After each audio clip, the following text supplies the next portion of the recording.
मेरी जर्नी 35 साल की हो चुकी है अभी सोशल एक्टिविस्ट में। और मैंने शुरुआत की थी कुष्ठ रोगियों के साथ काम करके। कुष्ठ रोगी मीन्स लेप्रोसी पेशेंट, सुना है नाम लेप्रोसी का? नो। लेप्रोसी एक डिजीज़ है जो सोशल स्टिग्मा के साथ उनको जीना पड़ता है, और जिसको लेप्रोसी हो जाता है उसको घर से निकाल देते हैं और वो अपना बेगरी करके या कैसे भी अपना जीवन चलाता है। ये एक प्रोजेक्ट था। जब मैं स्टडी कर रही थी तो उस समय राजस्थान यूनिवर्सिटी में बाबा आमटे आए थे और वो कुष्ठ रोगियों के साथ काम करते, बहुत बड़े सोशल एक्टिविस्ट थे इंडिया के, और उनको गांधी जी का दत्तक पुत्र भी कहा जाता है। तो विकलांगों के साथ काम कर रहे थे भी उस समय D.R. मेहता, जो फाउंडर ऑफ लेप्रोसी, उसके अलावा जयपुर फूड के फाउंडर हैं वो। तो वहाँ उन्होंने विजिट किया तो उन्होंने कहा कि आप इस पे काम कर रहे हैं तो कुष्ठ रोगियों के साथ भी काम करिए। तो उस समय एक स्टडी किया था कुष्ठ रोगी राजस्थान में कितने हैं, और सभी को बेगरी से छुड़ा करके और एक रिहेबिलिटेशन सेंटर चालू किया जो आज आमेर में चालू है, और वो अपना अच्छे से रिहेबिलिटेशन उनका हुआ है और अपना कमा करके वो खाते हैं, नॉट इन बेगरिंग। इस समय कुष्ठ रोगियों को आप बेगरी करते हुए नहीं पाएंगे। हम जब छोटे थे तो देखते थे रास्ते में वो उस पर चलते थे गाड़ी ले करके और भीख मांग के खाया करते थे, लेकिन अभी ऐसा नहीं है।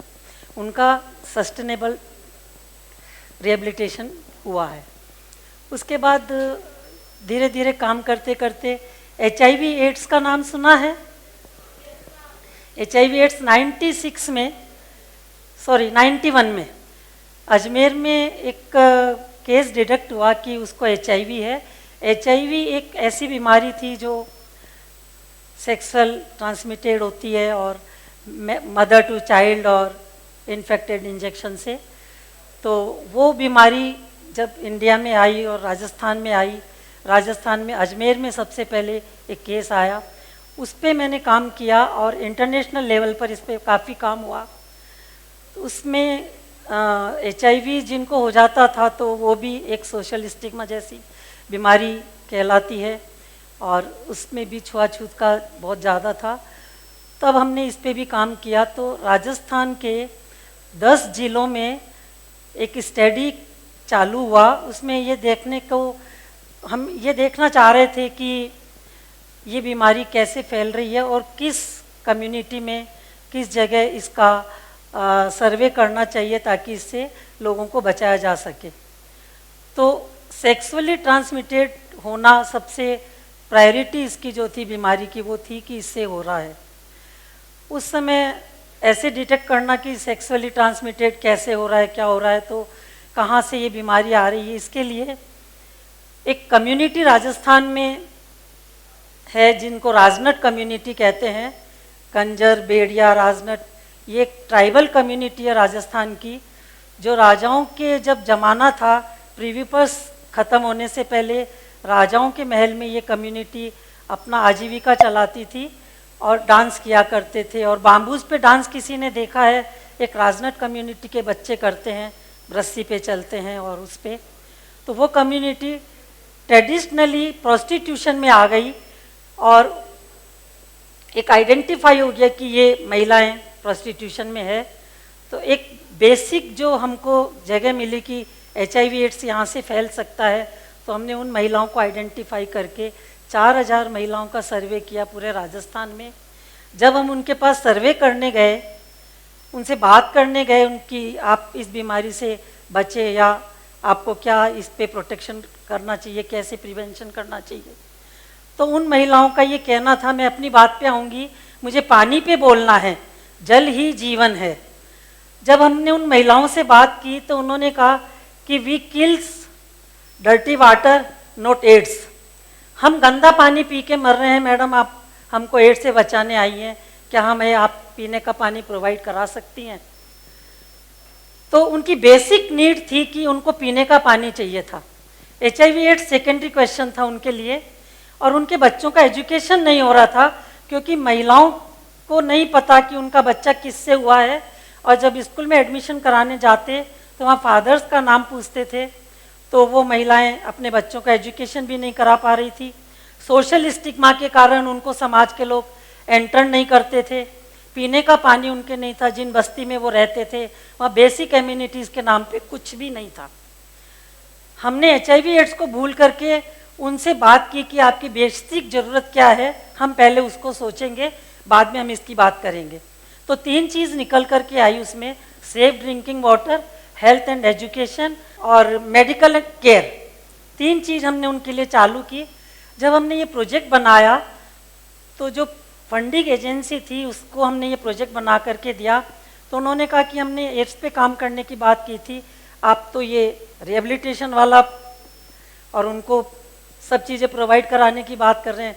तो हमने कहा कि इसके बिना इनके साथ HIV एड्स की बात नहीं की जा सकती है।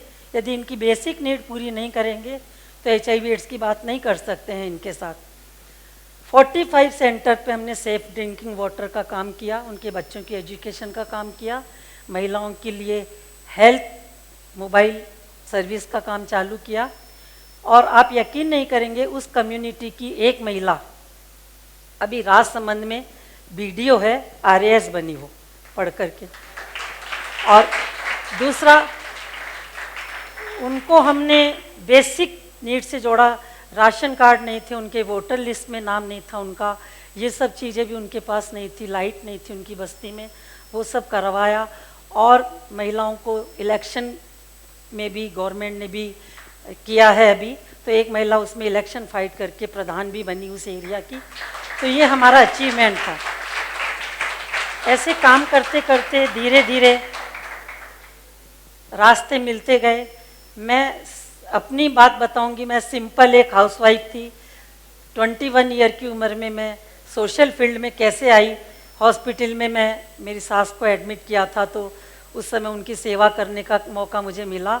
और उसके बाद धीरे धीरे मुझे लगा कि समाज को हमारी ज़्यादा ज़रूरत है, परिवार को तो है लेकिन समाज को भी ज़रूरत है। तो मेरा दिमाग चेंज हुआ और मैं इस फील्ड में लोगों की सेवा के लिए उतर गई और धीरे धीरे मुझे रास्ते मिलते गए। सेफ ड्रिंकिंग वाटर की बात मैं इसलिए करूँगी कि मैंने गाँव में जब देखा, गाँव में जाने का मौका मिला, तो वहाँ पर कुछ पुराने स्ट्रक्चर ऐसे बने हुए थे जो बिल्कुल कचरा गाह बना दिए थे लोगों ने, जबकि वो अर्लियर 5वीं 9वीं सेंचुरी तक और ये स्टेप वेल के नाम से जानी जाती थी, जिनको राजस्थान में बावड़ी के नाम से जानते हैं। बावड़ियाँ गांव में, राजस्थान के किसी भी गांव में चले जाएंगे हम, वहाँ बावड़ी देखने को मिलेगी, क्योंकि पानी का एकमात्र स्रोत वही हुआ करता था जिसमें बच्चा जन्म लेता है, बच्चे की शादी होती है और मर जाते हैं, तो सारे इवेंट उस बावड़ी पे हुआ करते थे। एक वही ऐसी जगह होती थी गांव में जिसमें सब गांव की महिलाएं इकट्ठी होती थी और अपने सारे संस्कार वहाँ करते थे। लेकिन हमने देखा जब गांव में गए तो पानी के साधन खत्म हो चुके थे, बोरिंग सिस्टम गांव में आ गया था, कुएं सूख रहे हैं, बावड़ियों में जो पानी का स्टोरेज होता था वो खत्म हो गया था क्योंकि उनको कचरे में तब्दील कर दिया गया था। परिस्थितियां बदलती गई, लोग बावड़ियों को भूलते गए और आने वाली जनरेशन को तो पता ही नहीं कि ऐसे भी कोई पानी के स्रोत होते हैं क्या। तो उन बावड़ियों को जब हमने देखा तो ये गांव में हमने गांव वालों से चर्चा की कि ये क्या चीज़ है, तो उन्होंने कहा कि कभी पानी का स्रोत हुआ करता था, तो अब यहाँ पर कुछ भी नहीं है। हमने कहा हम सब मिलकर के इसकी सफाई करते हैं। जब हमने सफाई करी तो 3 मंजिला वो बावड़ी हमको मिली, उसमें कम से कम भी 20-25 ट्रक बड़े कचरे के हमने निकाले, कचरे से उसको पाट दिया था बिल्कुल। उसके बाद उसका रिनोवेशन किया। ये बावड़ी आपको दिख रही है, भोजराज विलेज में है, ये खवारानी भोजराज की बावड़ी। इसका पहला स्ट्रक्चर ये था, ये वो स्ट्रक्चर हम बता रहे हैं जब उसमें कचरा नहीं था। इसमें कचरे वाली भी एक है पिक्चर, ये कचरे से भरी हुई थी। फिर उसको साफ किया और धीरे धीरे हमने इसका एक ऐसा मॉडल तैयार कर दिया कि वापस इनमें पानी आने लगा और जो गांव के संस्कार, जो रीति रिवाज होते थे, वापस जो पुराने लोग बचे हैं गांव में अभी, जो 80-90 की ईयर्स की एज के हैं, वो यहाँ आकर के बैठते हैं, बात करते हैं और बच्चों को समझाते हैं, न्यू जनरेशन को बताते हैं कि ये पानी के स्रोत हुआ करते थे और इनमें पीने का पानी भी इन्हीं से मिलता था। आज ये 6-7 बावड़ियाँ हमने ऐसी अलग अलग गांव में की। ये सैयद की बावड़ी है। यहाँ पर आपको कम्युनिटी का भी देखने को मिलेगा। इधर एक मंदिर है, इधर मस्जिद बनी हुई है। बावड़ी के अंदर भी ये था कि धार्मिक सहिष्णुता की बात की जाती थी, कोई भी भेदभाव नहीं था और सभी लोग एक ही घाट पे आकर के पानी पीते थे। इस तरीके के ये वाटर स्टोरेज जो डैमेज हो चुके थे, इनका वापस से रिस्टोरेशन हमने किया। और यदि हम ये काम चालू करते हैं, पूरे राजस्थान में घूमेंगे, गुजरात में भी बावड़ियाँ बहुत है, पाटन की बावड़ी है, देखने लायक बावड़ी है। इधर आभानेरी बावड़ी है बांदीकुई की तरफ, बहुत बड़ी बावड़ी है। आपको लगेगा कि ये कैसे बनी होगी और किसने बनाई होगी, लेकिन जमाने में यही पानी का स्रोत हुआ करते थे। और यदि इनकी सुरक्षा की जाए, इनको वापस पुनर्जीवित किया जाए, तो राजस्थान में पानी की समस्या से निजात पाई जा सकती है। सेफ ड्रिंकिंग वाटर की मैं बात करती हूँ। गांधी जी कहते थे कि जितना पानी हमें पीना है, गिलास में उतना ही पानी लेना चाहिए। हम भर के गिलास ले लेते हैं और आधा पानी पीते हैं और आधा फेंक देते हैं। पानी की बहुत कीमत है, ये असेट है, हम बना नहीं सकते हैं पानी को। यदि ख़त्म हो गया तो इसको बनाया नहीं जा सकता है, बचाना बहुत ज़रूरी है। तो हम सब ये प्रण लेकर के यहाँ से जाएं कि हम पानी का एक संतुलित तरीके से उपयोग करें। नीड है हमारी, लेकिन हम पानी को वेस्ट नहीं होने दें और जहाँ वेस्ट हो रहा है वहाँ उसको रोकने का काम करें। पर्यावरण भी इसमें बहुत बड़ा महत्वपूर्ण योगदान करता है पानी को बचाने में। एक पेड़ के नीचे 25 गैलन पानी होता है और उस पानी से वहाँ का जो ज़मीन का स्रोत है, जल वाटर लेवल है, वो इतना बढ़ जाता है कि आसपास के कुओं में भी पानी डेवलप हो जाता है। जहाँ जहाँ पेड़ कट गए हैं, जंगल हो गए हैं, रेत के टीले हो गए हैं, वहाँ पर पानी बिल्कुल नहीं मिलेगा। दूर तक चले जाएं तो पानी नहीं दिखता है। हमने एक ऐसा सेंटर डेवलप किया है जहाँ 1.5 लाख पेड़ लगाए हैं। 1.5 लाख पेड़ का मतलब आप समझ सकते हैं कितना बड़ा वन विस्तार होगा। वहाँ पर आज भी पानी 100 फुट पे है और मैं राजस्थान की बात कर रही हूँ। पेड़ से भी मोहब्बत करिए, पानी से भी मोहब्बत करिए और giving hope to helpless. Thank you.